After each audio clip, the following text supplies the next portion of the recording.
Rand Paul has just announced his bid for the 2016 presidential elections, and it makes many people wonder, is he a real libertarian who's going to spread the ideas of freedom in the mainstream? Or is he a tyrannical wolf in sheep's clothing that's really a douchebag flip-flopping mainstream media establishment candidate that has an ego problem and do whatever it takes to stay in power? Well, in this video, we will help you decide and break down a lot of important information, a lot of important facts that you need to know about Rand Paul. Now, Rand Paul previously made many statements about how the U.S. military spending is out of control. He actually proposed in his speeches, in his rhetoric, to cut military spending by $64 billion each year. But when you look at his policies, not just his rhetoric, he actually offered a budget amendment that would increase the military budget by 16% recently, which makes him look like a complete flip-flopper. Rand Paul also said that the U.S. government has no business bombing the Middle East. We should not be bombing ISIS. He came out as the presidential candidate and said, yes, we do need to bomb ISIS. Another flip-flop. In 2001, Rand Paul said we need to cut aid to Israel, and Israel should not be dependent on the U.S. government for its money. In 2014, presidential candidate Rand Paul said he would never cut aid to Israel. He would actually want more aid to be given to Israel. Another flip-flop on his part. Now, the major problem that I have with Rand Paul is they had a slogan called Revolution that galvanized young men and women all across this country to really think about the ideas of freedom. Now, when Rand Paul was running, Revolution turned into Republican. And the main reason that is because Rand Paul, when his father was still running and still doing money bombs and still collecting donations from you, making you believe that he was going to fight for the third party, making you believe he was going to fight in Tampa, challenge the status quo, challenge the system that lied to him, the system screwed Rand Paul. Everyone was throwing their money because they believed he would fight. But in the inner circle, Rand Paul knew he would not fight as much as he did, but he still kept collecting money when he knew he wasn't going to make a very serious run for the 2008 presidential election. That should be enough problems. But Rand Paul came out and endorsed Mitt Romney, Goldman Sachs, Bilderberg mainstream media establishment candidate. Now, here's the problem. I interviewed Rand right when he became senator, and this is what he had to say. People who don't know what's going on, can you tell people who are the Bilderberg group, if you feel comfortable doing so? Yeah, well, I'm not probably the world's expert on it, but I think it's people who get together who are very wealthy people who I think manipulate and use government to their own personal advantage. And I think that's the biggest thing that would help us combat this, is that they want to make it out like they're just to help humanity and world government will be good for humanity. But guess what? World government's good for their pocketbook. They're very wealthy and they use government to make more money for themselves, and that's where you expose them. And I think ultimately people are talking about that with the Federal Reserve. Expose the people through an audit, maybe like Goldman Sachs and different banks that are making a lot of money off the U.S. taxpayer through these special deals they're getting with the Federal Reserve. So this is Rand Paul when he first became senator, and now he endorses Mr. Goldman Sachs right here. And I saw him in the streets, and I asked him, hey, why the flip-flop? Why the change of position? Your father's still running. Everyone believes he's going to fight. People are giving him money. People who don't have a lot of money, personally, that I knew, were throwing all their money into Ron because they really believed he was going to make a difference. But he knew he wasn't even going to run. And that's why his son was playing politics, endorsing someone like Mitt Romney. And when questioned about the fact, he stood silent, even though we knew each other. He knew of WeAreChange videos. He knew of the work we did. And he saw me, and he stayed silent for a very long, embarrassing walk when I just asked him, what about the flip-flop on your position on Bilderberg and Goldman Sachs with this endorsement of Mitt Romney, who is for everything you said you are against? Now, that's not the problem here. He not only ignored this question, but since he wasn't answering my questions for a very long walk, I decided to call my friend Abby Martin. My friend Abby Martin just started to work at RT. I called her up. She was in Washington, D.C. And I said, let's go confront Rand Paul. Let's go ask him some serious questions. Abby Martin did, as you will see shortly in this video. Rand Paul ignored her. But Abby just asked a question in the Senate building. We were legally there with our press credentials. Rand Paul, after being questioned by Abby Martin, knew that he could do nothing to me because I am fully independent. I work for you because of your donations, because of your support. I'm able to do this fully independent, and I don't work for any news organization. At that time, Abby was working for RT. After she tried to question Rand Paul called the Senate Committee on Press Credentials, and they threatened together the entire office of RT, the entire news organization, and said that they would cut press credentials and access to RT to the Senate building if they did not fire Abby for daring to question Rand Paul.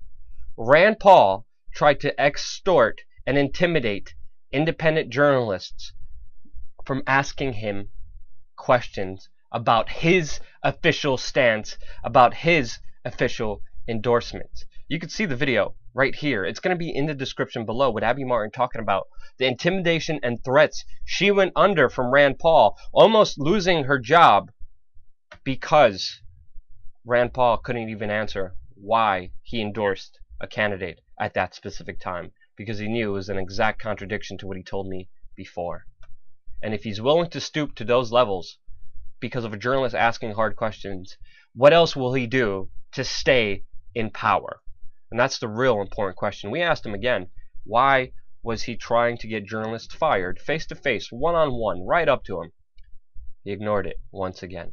He wouldn't answer the question in any way, shape, or form. And right now, I am banned. I am excluded. I have a number of security guards run all over me whenever I try to even be in the same building as Rand. And I am banished from the press corps from any event that he has. And this is the supposed libertarian. It gets worse. Recently, in a speech in New York, Rand Paul quoted Henry Kissinger in his speech. And if that wasn't enough, he endorsed George W. Bush's free trade agreement and said how great they were. Free trade agreements like the TPP. If Rand Paul is for freedom, is for liberation, is for sovereignty, why does he want to prioritize the TPP, a trade deal that will make the rich richer and empower the largest corporations in this world? And then you look at the fact that he also wants to get rid of capital gains and dividends taxes. He wants to get rid of social programs for everybody else, but by getting rid of capital gains and dividends taxes, he's going to make the rich richer in so many different ways. He's also colluding with George P. Bush. He's also colluding with people like Karl Rove. He met Karl Rove at a top exclusive resort. And Karl Rove, through his super PAC, gave money to Rand Paul.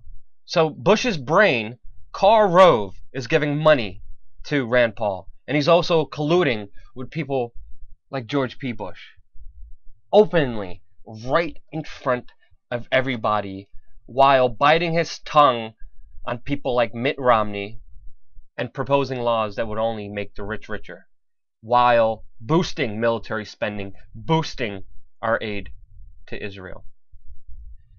Now, of course, you may say, no, Rand Paul is only playing the game. He is only playing the system because he wants to get in there, and that's when he's really going to change everything. Many people quote and state the fact that his filibuster for 13 hours on the Senate floor against the U.S. drone assassination program was historic. And yes, he was. In that speech, he actually mentioned a video I did with Robert Gibbs, Obama's right-hand person, his top advisor, where WeAreChange asked Robert Gibbs specifically why the Obama administration killed a 16-year-old American citizen. And Robert Gibbs answered that he should have had a better father. Rand Paul ran with this, mentioned it 10 times. He never mentioned WeAreChange. He mentioned an article that was written about the video because he is still extremely mad at me for daring to question him when he endorsed Mitt Romney. But that's only a small little part that doesn't even matter. What matters is that he flip-flopped. And now he does support the use of drones on U.S. soil to kill Americans, citizens. Another flip-flop. Which makes you, and then other people. That's why they're selling flip-flops at the Rand Paul store. If you want flip-flops, you got them. They're right there. Perfect with his campaign. Many people are also saying, but Rand Paul also vows to stop the NSA on day one of his presidency. Now, if you really understand the whole spying program, you understand that the problem is not just with the NSA. The U.S. government, the Justice Department, and the Drug Enforcement Agency were spying on people years before 9/11. Illegally spying on people. It's not just an NSA problem. So that promise, his vow, is meaningless because they'll do it through other ways and other means, and he's not going after the root of the problem, which is where it began with the Justice Department and the DA. But even if it did, even if Rand Paul vowed to this promise, we know there's other presidential candidates that also have vowed many different promises. Terry, is we're in a lot of places around the world, and I mentioned one, that's the Balkans. I'd very much like to get our troops out of there. If we don't stop extending our troops all around the world in nation-building missions, then we're going to have a serious problem coming down the road, and I'm going to prevent that. I'm concerned that we're over-deployed around the world. Yep, that's presidential candidate George W. Bush, who also sounded like a libertarian, sounded very freedom-oriented with his policies that he said he was going to establish, and he came out to be a total war criminal. An utter disgrace to this country. More lies and manipulations right before coming into office. So why should we believe what he's vowing when we look at exactly with what he is doing? He's also selling "Don't Drone Me, Bro" t-shirts. I wonder where he got that idea from. WeAreChange. Well, I still know that there's a lot of Rand Paul supporters who are following this channel, who are going to dislike this video, who are going to unsubscribe. And that's okay. I speak what I think is most important. These are my truths. If you can prove me wrong, please do. I understand how Rand Paul can seem very, very attractive to a lot of people. His rhetoric is encouraging a lot of people to throw all their money their way, to throw their entire faith in this one man. But if we really understand the lessons that we've been learning throughout the years, is that the answer is never within one man. Especially when he's willing to destroy his ethics because he's pissed off someone questioned his decision making. Many people will say he's just playing the game. He's just playing the political game to get into office. But what people don't realize is once you play the political game and you flip-flop, you not, one, only make yourself look like a total hypocrite, but two, you become the game that you are playing. And if Rand Paul is so inundated about becoming president, it's only egomaniacs who really want to become presidents. But if he's so set on becoming president, he's going to want to hold that position. So people are going to make the excuse, if he does get elected, by some chance, people are going to say, well, no, he needs to get reelected, so he needs to keep playing the game. And then after he gets reelected, and he still keeps playing the game, people are not going to want to talk about it. The same thing happened with Barack Obama. All of his talking points were amazing. Everyone said, yes, we'll vote for him. He's going to change. And then when he didn't, when he implemented the same policies as Bush, people said, no, he's playing the game. He needs to get reelected. He's going to really do everything in his second term. And his second term is just the same as the first because he decided to play the game. And when you play the game, you become the game.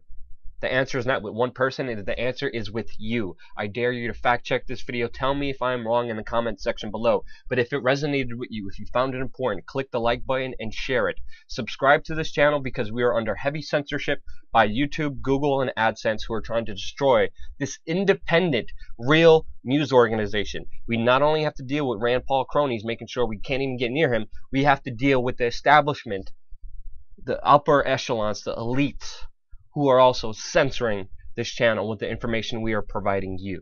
But if you do one thing, think critically, and don't forget to support your local, independent, truly free media channel. We are change.